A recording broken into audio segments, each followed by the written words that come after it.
Thank you very much. Please. Very importantly, I'd like to begin by saying that we've just reached agreement. The Secretary of Treasury, Steve Mnuchin, with the major airlines, all of our great airlines, to participate in a payroll support program. This agreement will fully support airline industry workers, preserve the vital role airlines play in our economy, and protect taxpayers. Our airlines are now in good shape, and they will get over a very tough period of time that was not caused by them. The United States is continuing to make substantial progress in our war against the virus. We grieve at every precious life that has been lost to the invisible enemy, but through the darkness we can see the rays of light. We see that tunnel, and at the end of that tunnel we see light. We're starting to see it more than ever before. We've held our rate, the numbers, everything we've done. We've been very, very strong on it and very powerful on it. You look at what's happening in other countries, Spain, Italy, United Kingdom. We're working with them. We're trying to help them, especially with ventilators. They've been calling a lot. They need ventilators so badly. 15% of counties within the United States have 0 cases, and many counties within the United States have a very small number of cases. Large sections of our country are really looking at other sections and saying, wow, that looks bad, but they don't have the problem. I salute the American people for following our guidelines on social distancing. Even you people, it's so different looking out there when I look at you. Their devotion, your devotion, is saving lives. Today I'm instructing my administration to halt funding of the World Health Organization while a review is conducted to assess the World Health Organization's role in severely mismanaging and covering up the spread of the coronavirus. Everybody knows what's going on there. American taxpayers provide between $400 million and $500 million per year to the WHO. In contrast, China contributes roughly $40 million a year, and even less. As the organization's leading sponsor, the United States has a duty to insist on full accountability. One of the most dangerous and costly decisions from the WHO was its disastrous decision to oppose travel restrictions from China and other nations. They were very much opposed to what we did.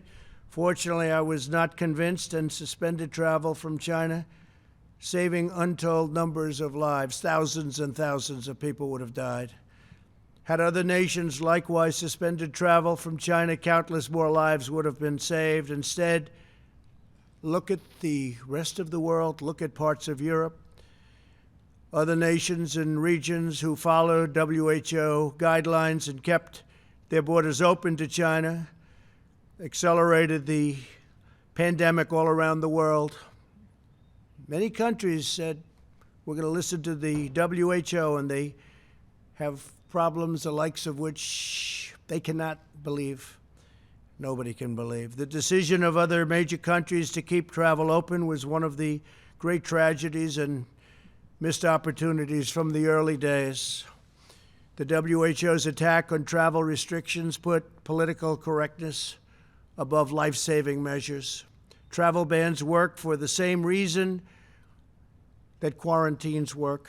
Pandemics depend on human-to-human transmission. Border control is fundamental to virus control. Since its establishment in 1948, the American people have generously supported the World Health Organization to provide better health outcomes for the world and, most importantly, to help prevent global health crises. With the outbreak of the COVID-19 pandemic, we have deep concerns whether America's generosity has been put to the best use possible. The reality is that the WHO failed to adequately obtain, vet, and share information in a timely and transparent fashion. The world depends on the WHO to work with countries to ensure that accurate information about international health threats is shared in a timely manner. And if it's not, to independently tell the world the truth about what is happening.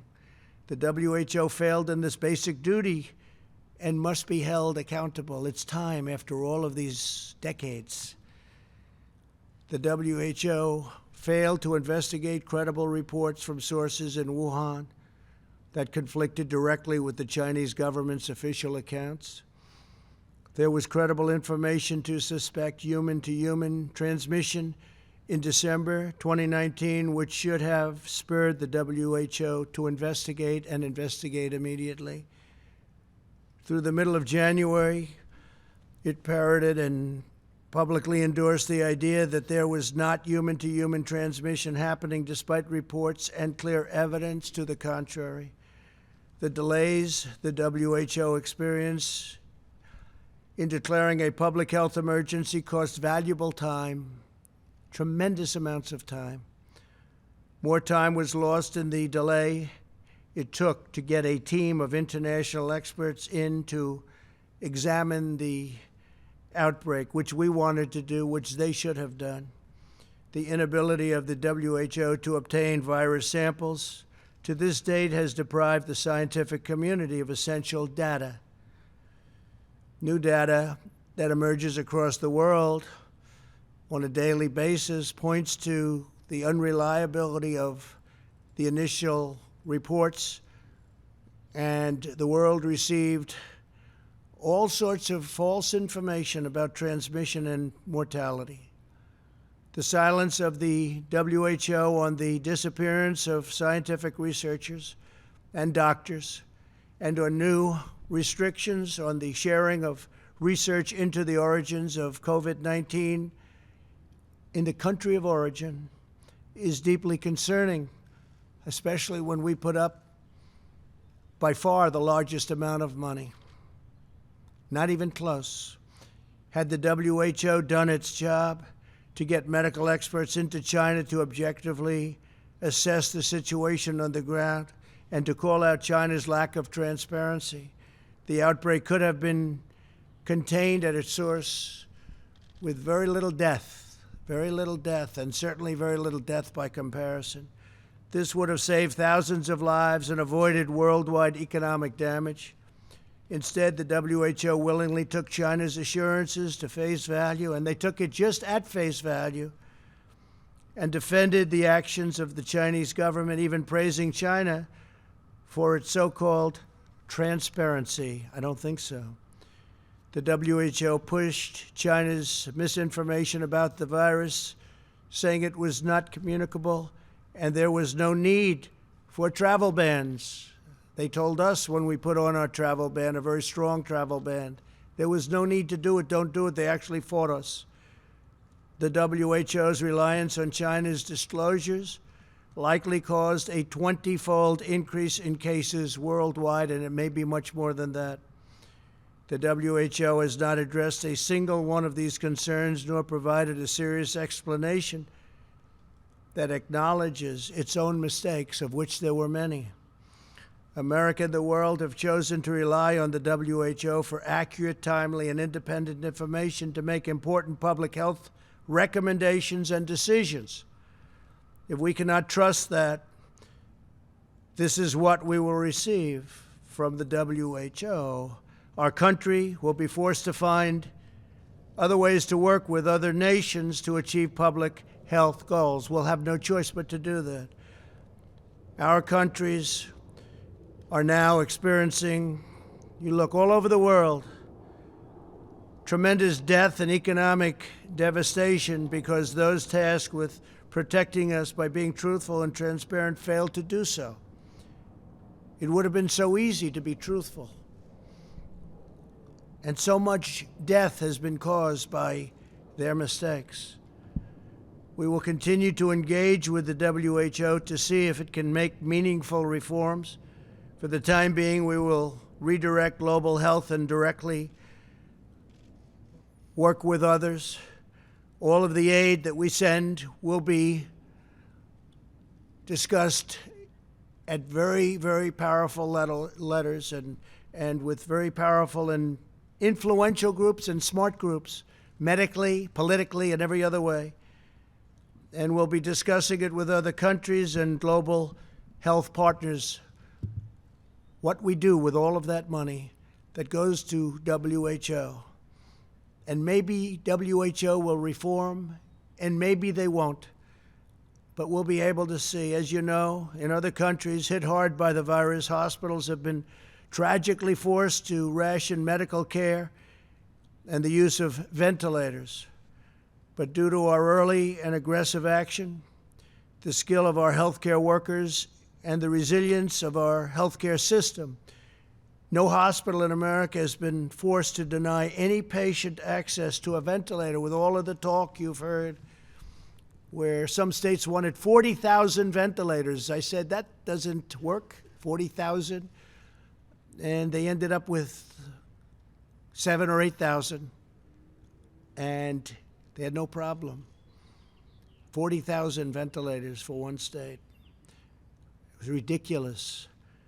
The scariest day of my life was about a month ago, when after a long day of meetings, my team told me that we were going to be needing 130,000 ventilators,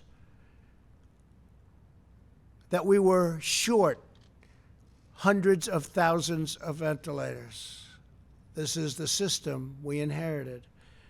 I had governors requesting unreasonable sums that the federal government just didn't have. And you look at the states didn't have, the states were not prepared. I knew that every person who needed a ventilator and didn't get one would die. And that's what we were told. They would die. I saw in other countries doctors having to make decisions on who got a ventilator and who didn't. And I knew that this would be a defining challenge of the crisis. Those that didn't get ventilators were said to be in a position only of one alternative, and that was death. Would we be able to prevent Americans from dying because we couldn't get them ventilators? And the ventilators that they needed, and they needed immediately. I instructed my team to move heaven and earth to make sure that this didn't happen. We started to smartly ration and distribute the ventilators that we had and that others had. And I got daily updates on the supply we had from requests coming in and people wanting to have updates. We had a great group of people working on it. I instructed my team to use the Defense Production Act, and the Defense Production Act was used very powerfully, more powerfully than anybody would know. In fact, so powerfully that for the most part, we didn't have to officially take it out. It was a hammer. It was a very powerful hammer in order to manufacture as many ventilators as possible. Last year, America manufactured, from a dead start, 30,000 ventilators. And this year, the number will be over 150,000 ventilators. It could be as high as 200,000, far more than we'll ever need. So we'll be able to stockpile. We'll be able to talk to states about stockpiling. These are high-quality ventilators. We had a choice. We could do inexpensive, less productive ventilators, or high quality. We've done a high quality ventilator. So we should have anywhere from 150 to 200,000 ventilators. In addition to that, we have 10,000 ventilators right now in the federal stockpile, ready to move. Should we need them? We might not. Should we need them in New York or New Jersey or in Louisiana or in Illinois or any other state that may need them if we have a surge? I'd like to ask Adam Bowler to come up and just say a few words. He's done a fantastic job, a young man who worked 24 hours a day on handling this situation, and I'd just like to have Adam, wherever he may be, come up and say a few words. Adam, please. Thank you very much.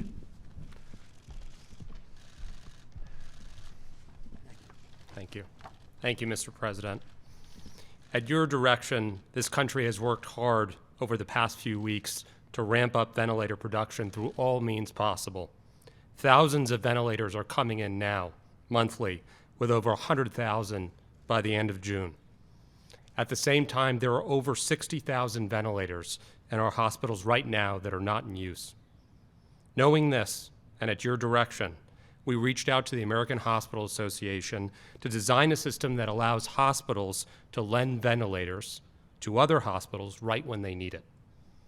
Within the past week alone, 20 top health systems have signed up for this dynamic ventilator reserve, representing over 4,000 ventilators. Not only do we have top academic systems like Cleveland Clinic and Mayo Clinic, but we also have top health systems from New York City, New Orleans, Washington State, and California. Over a week ago, these places would have needed help, but now they are here to help. There's been no American that has needed a ventilator that has not received one. This dynamic virtual reserve, combined with our strategic stockpile, will ensure that this is always the case. I'd like to thank the President for his leadership and directive to focus on public-private partnerships like this one.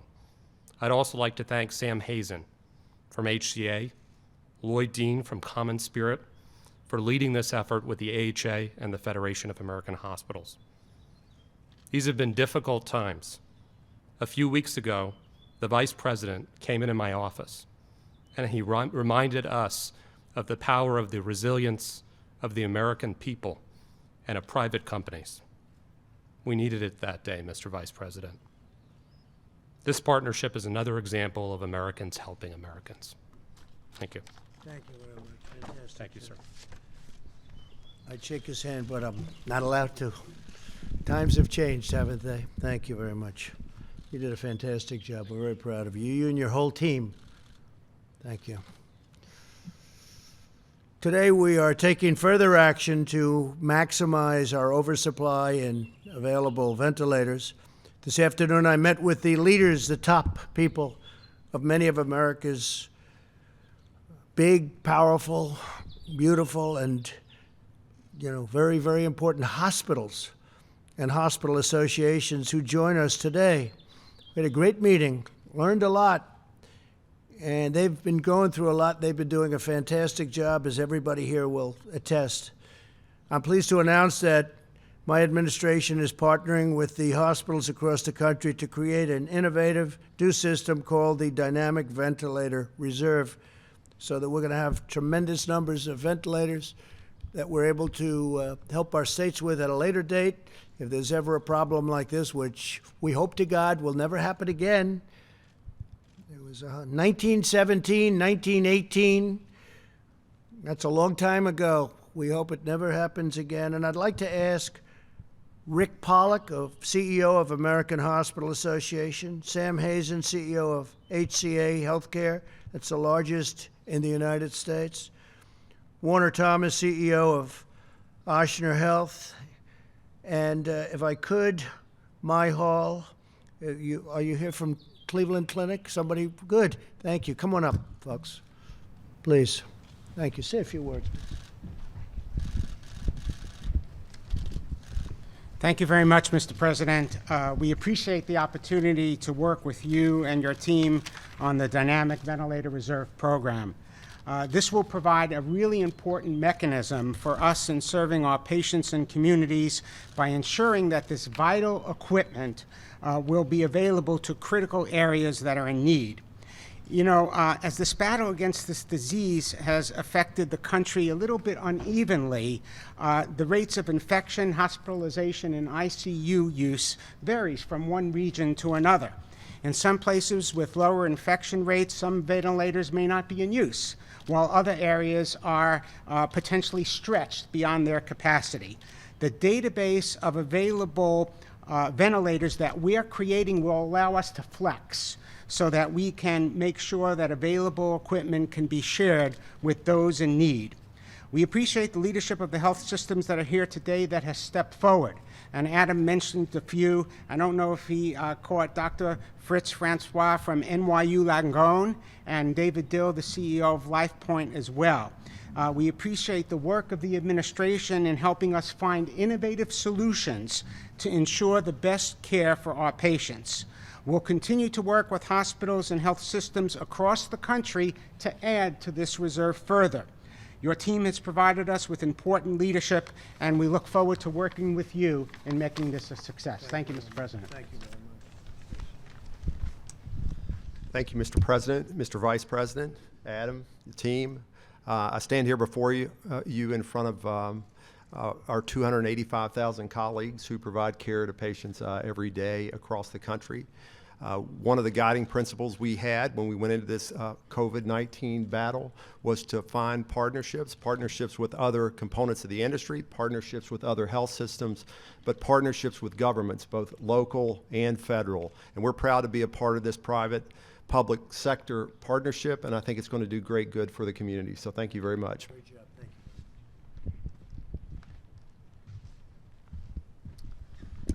Thank you, Mr. President. It's great to have Ochsner Health be part of this program. We certainly have been a recipient, and the state of Louisiana has been a recipient of help getting ventilators to our state and to Ochsner Health. We're currently taking care of about 60% of the COVID patients in New Orleans, and we did see a spike over the past few weeks, but we're starting to get on the other side of that and heading in the right direction. I also want to thank you personally for helping Ochsner Health. A couple weeks ago, we were running short on surgical gowns, and you and your team were able to direct some to New Orleans, which was helpful to us and other hospitals around the New Orleans area. So we're excited to be part of this dynamic ventilator reserve, and we are proud to be part of that and help other communities around the country. Thank you. Thank you, Mr. President, for the invitation here. On behalf of the Cleveland Clinic, I would just like to offer a slightly different story about the COVID pandemic. In our home state of Ohio, with an early institution of social distancing, our ability to scale up the testing and ramping out the capacity, we have actually seen a stable number of patients over the last 8 to 10 days. Only 160 patients have been hospitalized with COVID infection in Cleveland Clinic Health System. We are also very grateful for the support from our state government as well from our federal government. This is a battle where we're all in together. We coordinate our efforts, share our resources, and work together as one. I'm firmly convinced that we can do a lot of good when we work together. Thank you very much for having us. Great job. Thank you, sir. Thank you all. Thank you. Great job. That was a terrific meeting, and thank you all for being here. Thank you very much. The United States has far more ICU beds per capita than any other nation. We have 34.7 ICU beds per 100,000 people, which is the best there is, compared with roughly 12.5 beds per 100,000 in Italy, 11.6 beds in France, 9.7 beds in Spain. Think of that, 34.7 we have. And 6.6 in the UK. There are more than 60,000 ventilators at hospitals and other healthcare facilities that are not in use at this moment. They didn't need them. We got a lot of them out, and they didn't need them. And that's a good thing that they didn't need them. But a lot of good brain power was involved in making a lot of fantastic decisions. I want to thank our Vice President for the task force, and I want to thank all members of your task force on having done an incredible job. You really have done an incredible job. Thank you, Mike, very much. Through this new partnership with the hospitals, unused ventilators will voluntarily lend them where they have unused ventilators. They will voluntarily lend those ventilators to other hospitals and other areas of greater need. Within the last several days, more than 20 of our nation's largest health systems have already pledged more than 4,000 ventilators should we need them. And I've been told that if they needed more, there are more there. We're going to be helping very soon when the supply really starts pouring in, which started, but will really start about less than a month. We're going to be helping other countries, and they need it very badly. They have no chance without these ventilators. They have to have ventilators. As we continue our medical war against the virus, the FDA has now authorized the first test developed by researchers from Rutgers University that can use saliva from patients. It's the first one. These tests can be self-administered by patients in healthcare settings, which will reduce exposure for medical workers and save personal protective equipment. Rutgers will begin processing 10,000 tests daily. So by using saliva, that's the first, they'll be able to do things in terms of speed and ease that we haven't been able to do before. So a lot of great innovation is taking place during this period of time, and that's innovation. I call it innovation under pressure. There's a big difference. Innovation under pressure, right? Cleveland Clinic knows all about that. As we prepare for the next phase of this great struggle, we must also do everything in our power to restore prosperity for the American worker. There's tremendous interest and excitement surrounding the administration's efforts to get the economy roaring once again, and I think it's going to roar once it gets open. I think it's going to go up tremendously. You see what's happening with the stock market already, because a lot of the very smart financial people, the great minds, they're looking at the stock and they're saying, well, because what they're really seeing is how we're doing. If we weren't doing well, the market wouldn't be at a level that it is today. They have a lot of confidence that we're doing the right thing and that our country is going to be open soon and our country is going to be booming. We've had requests to participate from the best in the world as we share their enthusiasm to get our country going. So I thank them for wanting to contribute, and we look forward to speaking with many industry leaders, seeking their input on how we can return to what was until very recently the greatest economy anywhere in the world, and I can say the greatest economy in the history of the world. There's never been an economy like we had just a little bit more than a month ago. We set every record you could set. More people working than we've ever had working before, almost 160 million. The best unemployment numbers we've ever had, and the best employment numbers we've ever had. Everybody was doing well. Stock market at a record. 142 days it hit a record. And I think we're going to top those records, okay? And I think we're going to top them soon, once we get rid of the invisible enemy, which will happen. The plans to reopen the country are close to being finalized, and we will soon be sharing details and new guidelines with everybody. I will be speaking to all 50 governors very shortly, and I will then be authorizing each individual governor of each individual state to implement a reopening and a very powerful reopening plan of their state at a time and in a manner as most appropriate. The day will be very close because certain states, as you know, are in much different condition and in a much different place than other states. It's going to be very, very close, maybe even before the date of May 1st. So that will be for some states. Actually, there are over 20 that are in extremely good shape, and we think we're going to be able to get them open fairly quickly, and then others will follow. The federal government will be watching them very closely, and we'll be there to help. We'll be there to help in many different ways, as we've been, where we built hospital beds at a number that nobody's ever seen before, where we did the ventilators that we just discussed at a level that nobody's ever seen before. Nobody can even believe. Other foreign countries, even powerful countries, can't believe what we were able to do with ventilators. Big, powerful countries, big producing countries can't believe what we were able to do. We will hold the governors accountable. But again, we're going to be working with them to make sure it works really well.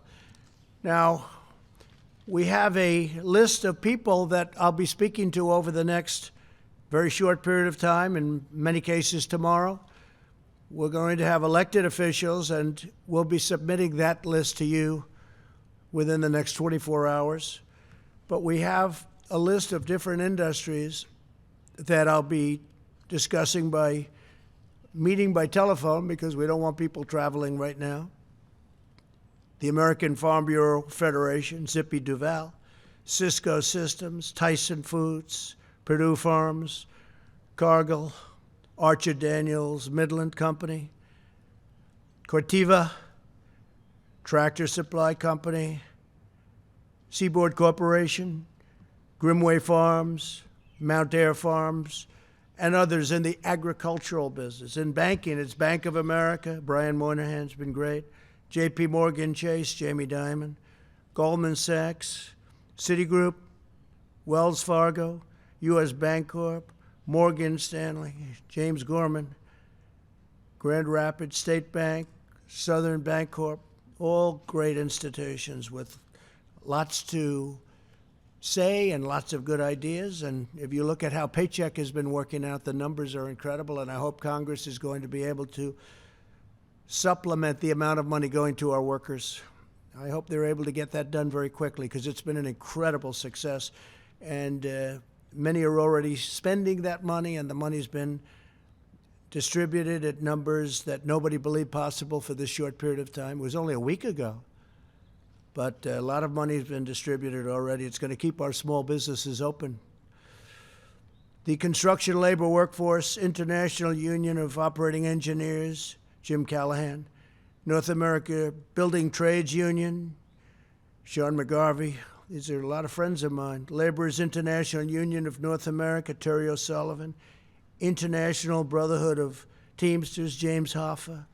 National Electrical Contractors Association, David Long. Bechtel, Floor. National Association of Home Builders. Association of Builders and Contractors. Associated General Contractors. Richard Trumpka, AFL-CIO. G.H. Palmer. So these are some of the unions, pretty much almost all of the ones that will be on the line. In defense, we have Lockheed Martin, Honeywell, Northrop Grumman. These are all the top of each company, CEOs, chairmen, presidents. Raytheon, General Dynamics. Energy, we had a tremendous success recently with energy over the weekend. It finished with tremendous credit going to Russia and Saudi Arabia, and it could be as much as 20 million barrels a day, a cut, so that we can get rid of some of the tremendous excess oil that's been produced because of the fact that the virus just knocked out almost 50% of the business. It's been an amazing achievement. Some people say one of the biggest oil deals ever made, maybe the biggest oil deal ever made. They're saying, I didn't know that, but we were involved in getting that done, and it was very important. We're going to save hundreds of thousands of jobs for our energy industry, Texas and North Dakota, Oklahoma, all of our different energy states. It's great. So we're very happy about it. I want to thank everybody. We had it's called OPEC Plus. That's OPEC Plus, meaning some nations outside of OPEC. And I also want to thank the president of Mexico because he was terrific. He showed great dexterity and flexibility in getting the deal done. We want to thank him very much. On the energy front, we had ExxonMobil, Continental Resources, Chevron, Southern Company, Alabama Power, ConocoPhillips, Occidental Petroleum, Kinder Morgan, Hess Corporation, Perot Group, and a few others, big ones, great ones. Financial services, we have Blackstone, Stephen Schwarzman, Paulson and Company, John Paulson, Citadel, Ken Griffin, Elliott Management, Paul Singer, Vista Equity Partners, Robert Smith, Fidelity Investments, Abigail Johnson, MasterCard, Visa, Chubb, Sequoia, Stevens, Warren Stevens, great.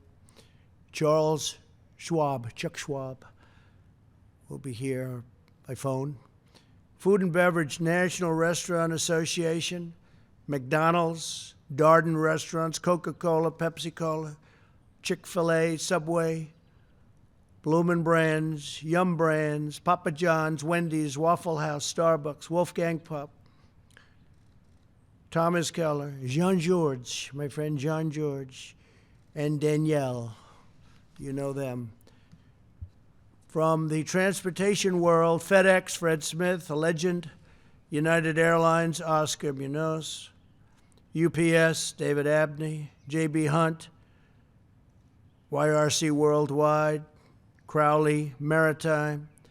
Incredible, big, powerful shippers and transportation companies. In telecommunications, we have the legendary John Malone of Liberty Media, Verizon, T-Mobile, Charter Communications, and Brian Roberts of Comcast. Thank you all very much. Healthcare, New York Presbyterian, Jerry Spire, friend of mine, HCA Healthcare, Sam Hazen, thank you, Sam. Just met with Sam. Ascension Health, Common Spirit Health, Community Health Systems, Trinity Health, Cardinal Health, McKesson, 3M. Thank you, Mike Roman, for helping us with face masks. It worked out well for everybody. Procter & Gamble, Abbott Laboratories, Johnson & Johnson, Merck, Pfizer, Eli Lilly, Thermo Fisher Scientific. They've been helping us incredibly with testing.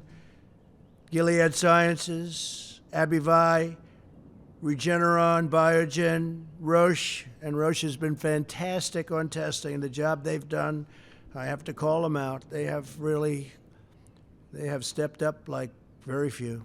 Anthem, United Health Group, Aetna, Cigna, and Humana, all the big ones. The tech companies, we have the right ones. Apple, we have Tim Cook. Google, Sundar, thank you, Sundar. Oracle, Larry Ellison and Safra Katz. Salesforce, Mark Benioff. SAP, Jen Morgan. Microsoft, Satya, great job he's done. Thank you, Satya. Facebook, Mark Zuckerberg. IBM, Intel, Qualcomm, Cisco, Advanced Micro Devices, Broadcom. Incredible companies, companies that no other country will catch if they're smart. They have to be smart. But I've dealt with a lot of different countries, and I will say that the respect for Silicon Valley and our tech companies, there's nobody even close to our tech companies. They can't catch them, so they try and buy them. But we've sort of put an end to a lot of that. In sports, we want to get our sports back. So importantly, these will be some separate calls. Some will be together, by the way, lists, and some will be separate. But we have to get our sports back. I'm tired of watching baseball games that are 14 years old. But I haven't actually had too much time to watch.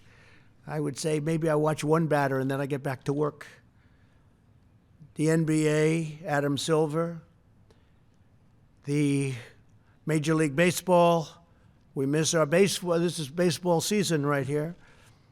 Rob Manfred, thank you very much. NFL, Roger Goodell, thank you, Roger. UFC, Dana White, great Dana White. PGA, Jay Moynihan.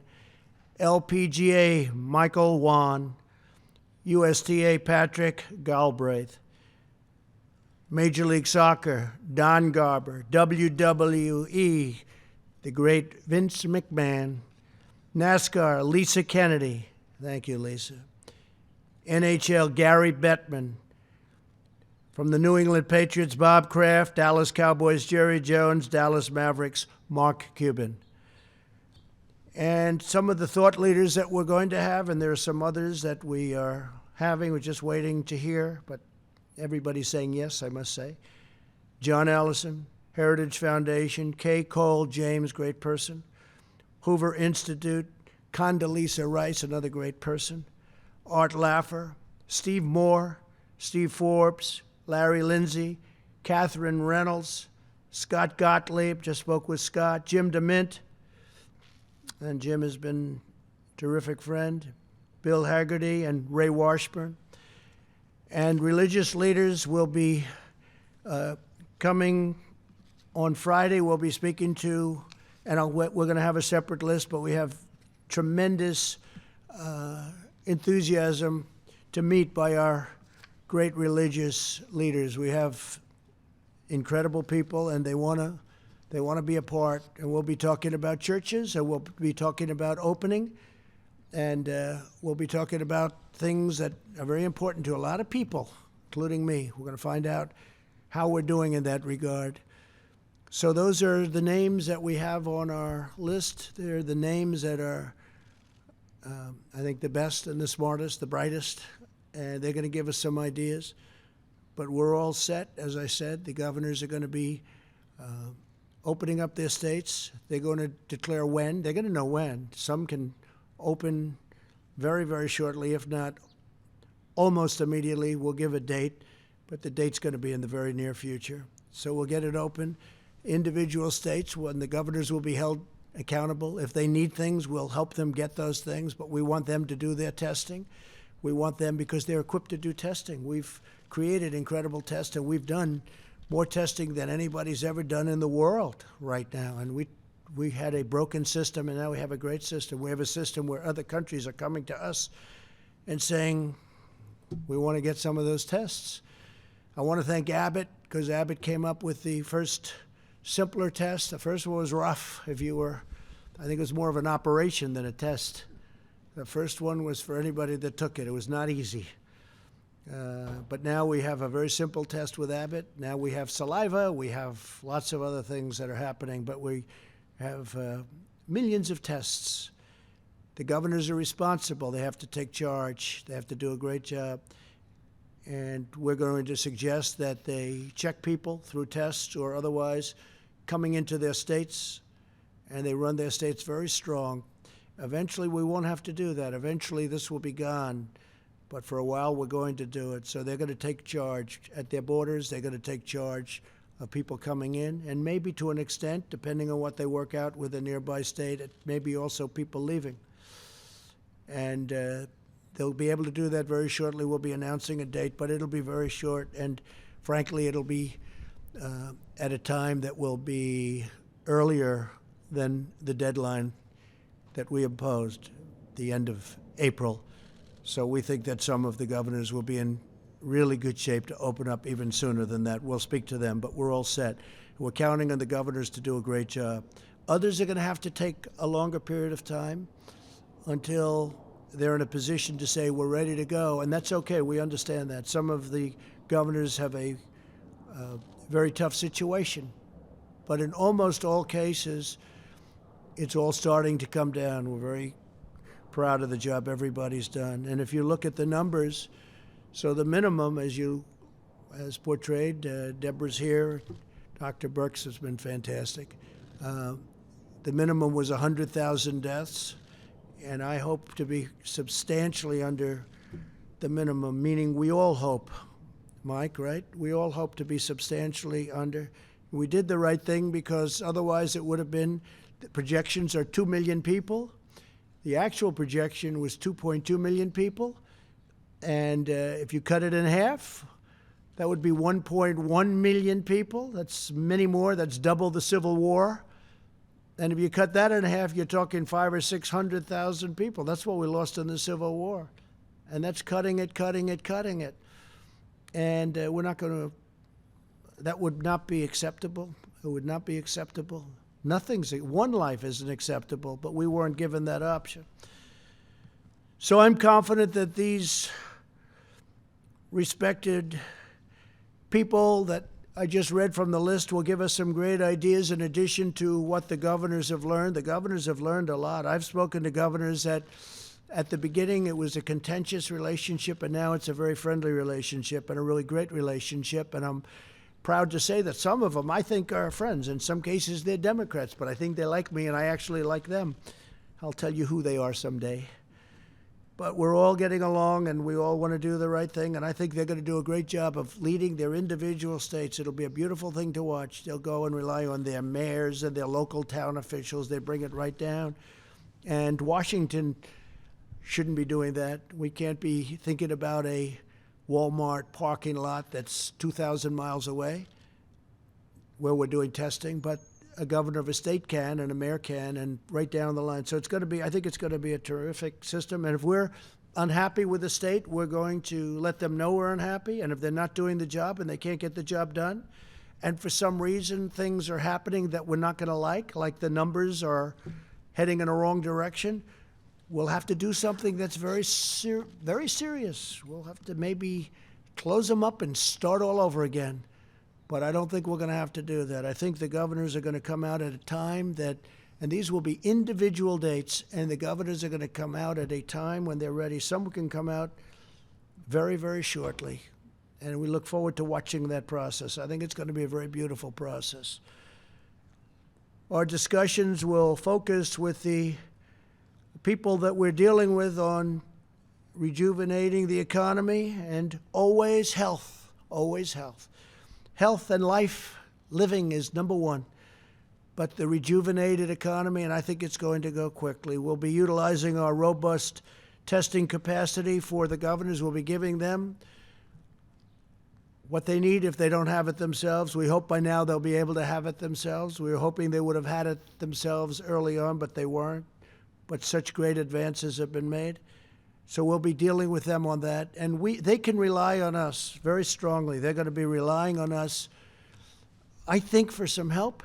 And we're there, whether it's building hospital beds, which I don't think they're going to need. You look at Javits Center, a great, great job that the Army Corps of Engineers did. FEMA got involved. We actually ended up sending our medical people. That was not a COVID-19 center, and they asked, could you do that? And then even after we did that, it was not used very much, meaning they didn't have to use it nearly to the extent that they thought when they conceived it. It wasn't that they made a mistake. Nobody made a mistake. We built it. I'd rather have too much than too little. Err on the side of caution.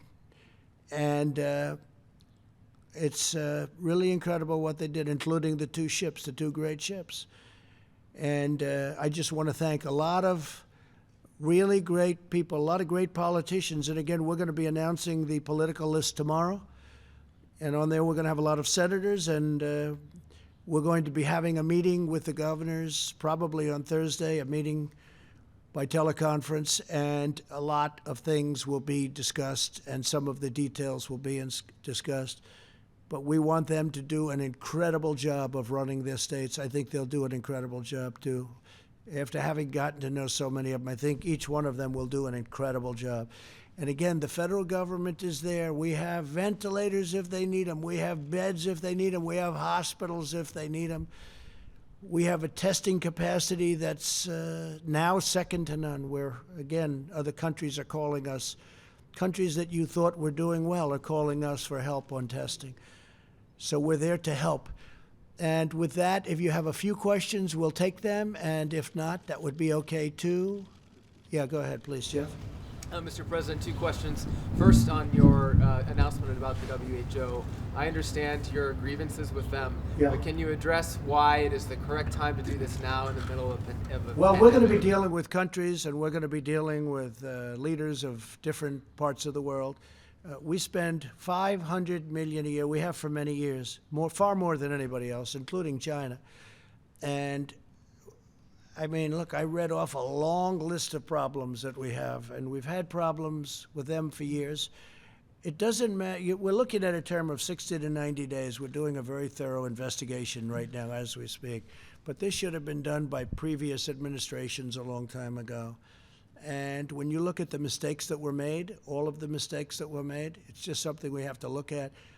And it is very China-centric. I told that to President Xi. I said the World Health Organization is very China-centric, meaning whatever it is, China was always right. You can't do that. Can't do that. Not right. And we spend, and again, it's not a question of money, but when we're spending $500 million and China's spending $38 million, $34 million, $40 million, $42 million in a case, it's, again, not money, but it's not right. So we'll see. This is an evaluation period, but in the meantime, we're putting a hold on all funds going to World Health. We will be able to take that money and channel it to the areas that most need it, and that's another way of doing it, but we have not been treated properly. Mr. President, Yeah, Mr. please. President, you mentioned that you're going to be speaking with all the governors Yes. tomorrow, make recommendations. On probably Thursday. On Thursday. What if they don't listen to you or take your advice or obey you? Will you consider taking away their federal funding? I don't want to say that. They'll listen. They'll be fine. I think we're going to have a good relationship. They need the federal government, not only for funding, and I'm not saying take it away, but they need it for advice. They'll need maybe equipment that we have. We have a tremendous stockpile that we're in the process of completing. We're in a very good position. Again, the cupboard was bare when I got here. Nobody ever thought a thing, in all fairness to previous administrations, nobody ever thought anything like this was going to happen. But it did happen. No, the governors will be very, very respectful of the presidency. Again, this isn't me, this is the presidency. The presidency has such a great importance in terms of what we're doing. And you can talk about Constitution, you can talk about federalism, you can talk about whatever you want. But the best way, I'm talking now from a managerial standpoint, is to let individual governors run individual states and come to us if they have difficulty, and we will help them. Yeah, John? You talked about having testing and tracing equipment and the facility for that in place to open up the government. Dr. Fauci said this morning that critical testing and tracing ability does not currently exist. Well, I don't know. Look, I don't know. Hey, John, I don't know what he said. My question is, Nobody knows. My question is, will it exist by May 1st? The individual governors have testing. The individual governors, we have many forms of testing, and new testing is being developed. Our country has to get open, and it will get open, and it'll get open safely and hopefully quickly. Some areas quicker than other areas, but there is tremendous testing, and the governors will use whatever testing is necessary.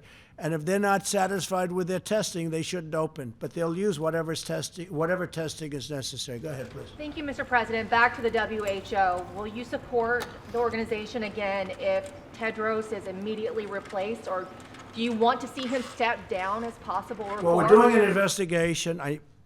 I don't know the gentleman, but I know there have been problems, and it's been very unfair to the United States, just like the World Trade Organization has been very, very unfair, and now they're coming into line. When they consider China a developing nation, and because China's a developing nation, they take massive advantage of the United States. Why didn't other presidents stop this? I've been talking about it from the day I got in, and we're looking at that very, very strongly. World Trade, So I have a problem with World Health and World Trade, both of them. I'm not sure which is worse, you want to know the truth, but we'll figure it out, okay? Go ahead, please. Thank you, Mr. President. You were just criticizing the WHO for praising China as transparent, but you were saying many of the same things about China just a couple of months ago. So, I mean, how do you square your decision to... Well, I did a trade deal with China, where China's supposed to be spending $250 billion in our country. We're going to be watching very much to see. Now, it got a little bit waylaid by the virus.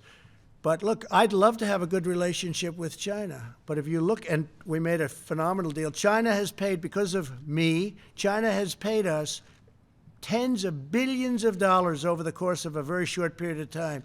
Billions of it. Some of that money has been spent to farmers where they were targeted by China. We cannot let that happen. We can't let that happen. So we ended up signing a very good trade deal. Now I want to see if China lives up to it. I know President Xi. I think he will live up to it. If he doesn't live up to it, that will be okay, too, because we have very, very good alternatives. Go ahead. Yeah, thank you.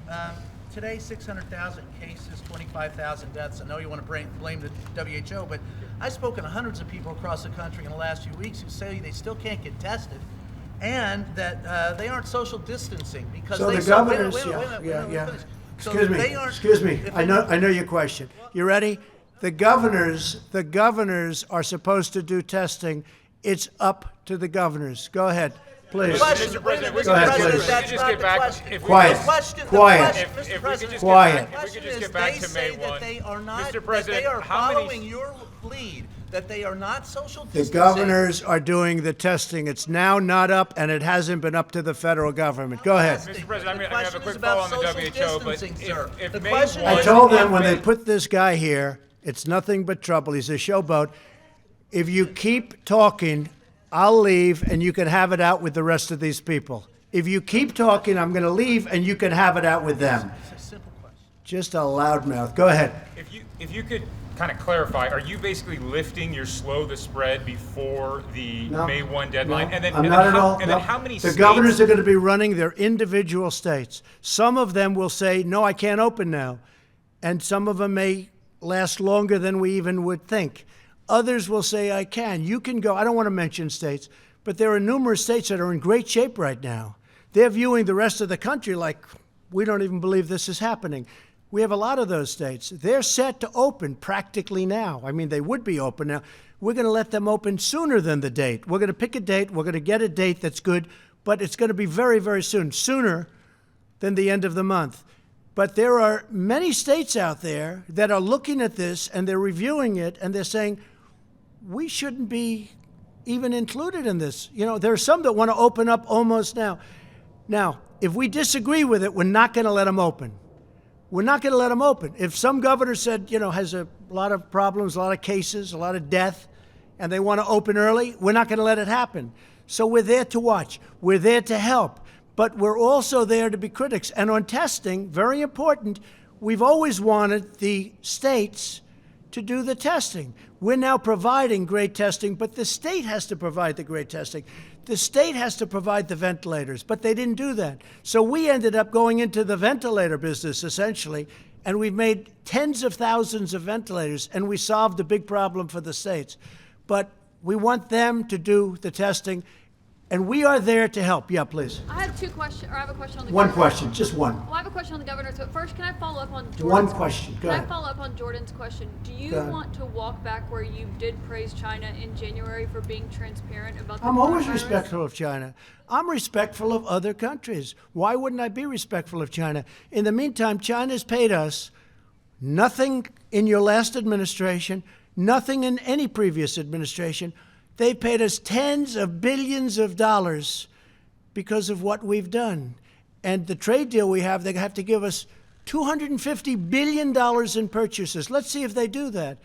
And they're also paying us 25% or $250 billion in tariffs. So we're taking in, wait a minute, we're taking in billions of dollars for China, from China. They never paid us 10 cents. That's a great thing. Now, if they don't produce or if we find out bad things, we're not going to be happy. But right now, and we're doing that. That's what we're doing. Look, we have an investigation underway. We're paying almost $500 million. We have an investigation underway on the World Health Organization. We will find out exactly what went on. And we may be satisfied that it can be remedied, and we may be satisfied that it's so bad that it can't be remedied. And if it can't, we're going to go a different route. That's not my question. You're criticizing the WHO for praising China for being transparent, but you also praised China for being transparent. I in don't talk January. about China's transparency. January, there's Well, a you tweet- know, if I'm so good to China, how come I was the only person, the only leader of a country that closed our borders tightly against China? And by the way, when I closed our border, that was long ahead of what anybody, you can ask anybody that was in the room, 21 people. I was the one person that wanted to do it. Deborah can tell you that better than anybody. I was the one person that wanted to do it. You know why? Because I don't believe everything I hear. And I closed. And if we didn't close our border early, very early, long before the kind of dates you're talking about, we would have had thousands and probably hundreds of thousands more deaths. Please. I'm talking about how Please, you said that's you were enough. Thank you. transparent. Last week you said that you would have data in the coming days about the coronavirus's disproportionate impact on Black Americans. Yes, that's being worked on very strongly. When will we have that? I would say within 2 weeks, and it's being worked on, Deborah. We're working on that very strongly. Okay, CDC is working, but we're getting reports on that. Yeah, please, go ahead. No, in the back, yeah. Sure, Mr. President. You're talking about reopening parts of the country by the end of the month, and if you do that, and as a result, you see a spike in cases in those areas. We may not, but we may not. You know, some countries haven't, some countries haven't. I'm watching other countries. I'm studying other countries as they open. I mean, I don't want to go into names because for some it would be a little bit embarrassing. But I'm studying other countries as we go along. So on that, we have looked at every country that's opened, some successfully, some okay. No total disaster, but some okay. And some have to go back to the hot spot and fix the hot spot. We think we're going to do it very successfully. Again, we have one country, but we have lots of different pieces. It's a puzzle. We have beautiful pieces, beautiful states with capable governors. They know when it's time to open, and we don't want to put pressure on anybody. I'm not going to put any pressure on any governor to open. I'm not going to say to Governor Cuomo, you got to open within 7 days. I want him to take his time, do it right, and then open New York. I'm not putting any pressure on the governors. Some of them don't need pressure or not pressure. I mean, they're ready to go. And that's a good thing. So we'll open it up in beautiful little pieces as it comes along. Please go ahead, behind you. Yes, just a quick question. You spoke about Governor Cuomo. Just wondering if you have any thoughts on some of his remarks from earlier today, where he basically said that were New York to be pressured to be open, it would cause a constitutional crisis. And he basically said that you declared yourself King Trump. So I'm wondering if you heard those thoughts. I've declared myself as king. You know, I heard he said that, but I didn't see the remarks. But he understands how we helped him. He needed help. We gave him 2,900 hospital beds. He didn't use them. We gave him a ship. He didn't use them. And I'm not saying, but I'm saying that's good, because you know what? That means he didn't need them. But we said it was too much, but we wanted to err. We said, err on the side of caution, as I said. We said, look, we don't think you need it, but if you do, we're going to have them built. And the Army Corps of Engineers did a fantastic job, and the U.S. Navy did a fantastic job, and we moved a ship that was not meant for COVID, and we had it redesigned for COVID, but they still didn't have very many people going in. Now, we'll get along just fine. He understands. We'll get along just fine. Please. Mr. President. Mr. President, how do you assure workers in states that may reopen that are fearful about going back to work for fear of getting sick? Talk up, please. Louder. What's your assurance to workers who are asked to go back to work but are fearful of doing so? Well, that's going to be up to the governors. The governors are going to want to make sure everything's safe. Now, I think that companies can do testing on a maybe weekly basis. You don't have to do it every day with the same worker, but they can do testing. They could do temperature gauges. They could do a lot of different things. And, you know, we're only talking about for a period of time. You know, eventually we want to get back to where we were. We want people actually sitting next to each other in ball games eventually. You know, we're not going to rip out every other seat in baseball stadiums and football stadiums. We want to go back to where we were. I want people to understand that. We're not going to be like the way you are. We have 300 reporters in the back that want to sit. Look at this, the way this looks. I don't even like the way it looks, although I have a lot fewer reporters. That's okay with me. But look at the way this looks. I've never seen anything, John. I've never seen anything quite like it. But there are a lot of people. We don't want this. I don't want this. I don't want this. Eventually, we're going back where restaurants that had 150 seats are going to have 150 seats, not 50 seats, because they can't make it at 50 seats. But more importantly, the atmosphere is even better. We have to get used to it. We have to get used to it. I don't know that people are going to be shaking hands as readily. Some will. I said to some of the hospital people today, so will people be shaking hands again? And I must say, I was a little surprised. Most of them said probably, because there is some kind of a thing to it. I was never a big handshaker, but when I ran for politics, I said, I think I better start shaking people's hands. Go ahead, John. Mr. President, a couple of financial questions, if I could. Larry Kudlow said this morning that at the current run rate, the Paycheck Protection money will run out very soon. The plan to re-up it is stalled in Congress. What can you do as president to try to move that forward? Well, we're trying to get it done. The problem is the Democrats want to put all sorts of things. Last time they put Kennedy Center in. I hated putting Kennedy Center in. I have great respect for Kennedy Center. But I hated putting it in the bill because it's just not appropriate, right? But they wanted it in for whatever reason. They had their own political reason. And John, I said, watch the way that blows up, and it blew up. I think it blew up in their face. We want to take care of our workers. We'll worry about other things and other pet projects of Democrats and also Republicans later. But it's been a tremendously successful program. I think you see it. The banks have stepped up. Hundreds of thousands of loan applications approved. Money is going out. It's been a tremendous program. Really, it's been. And obviously, it was at a point where we're almost, the money will be expired, and we could use a refill for the workers.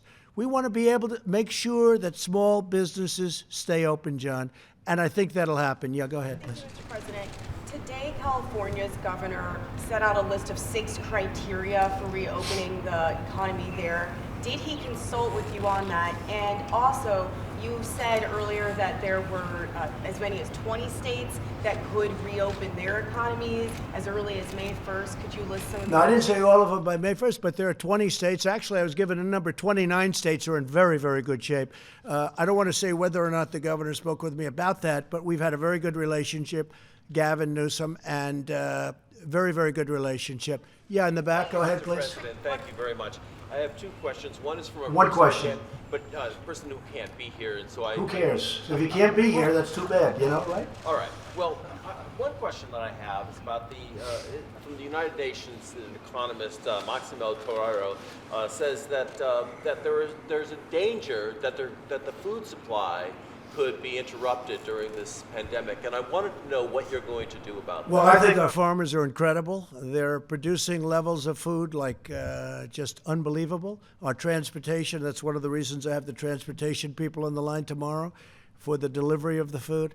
No, we're doing phenomenally with the food, and I will say the stores, Kroger and Walmart, which does a lot of the food, and many of the stores, they seem to be in very good shape, and I haven't heard that at all. We're going to be very strong on food supply. Okay, how about one more question? Go ahead, please. Yes, the death projections that you mentioned earlier are based on full social distancing until the end of Yeah. May. So if you ease up on these guidelines now, how many more Americans do you think Well, are I'm gonna not die? easing up. First of all, we'll have guidelines, even for the states that open, and there'll be guidelines. But we will not have any problem with that. Your question's a very interesting question, but the states that are opening are not states which will have a problem with that. Plus, they will have to adhere to guidelines until a certain point into the future when the enemy is vanquished. The reason they don't have a problem now is because of social distancing. So if you No, ease the guide- reason they don't have is partially, and some of that will stay in effect. Much of it will stay in effect for a period of time. But the reason also is they're different kinds of states. They have lots of room. They have fewer people, and they have lots of room. And that's one of the primary reasons. I want to thank you all very much. So a lot of positive things are happening. We're going to have some very strong recommendations for the governors. We're going to work with the governors. The governors are going to do a good job. And if they don't do a good job, we're going to come down on them very hard. We'll have no other choice. Thank you all very much. Thank you. Thank you.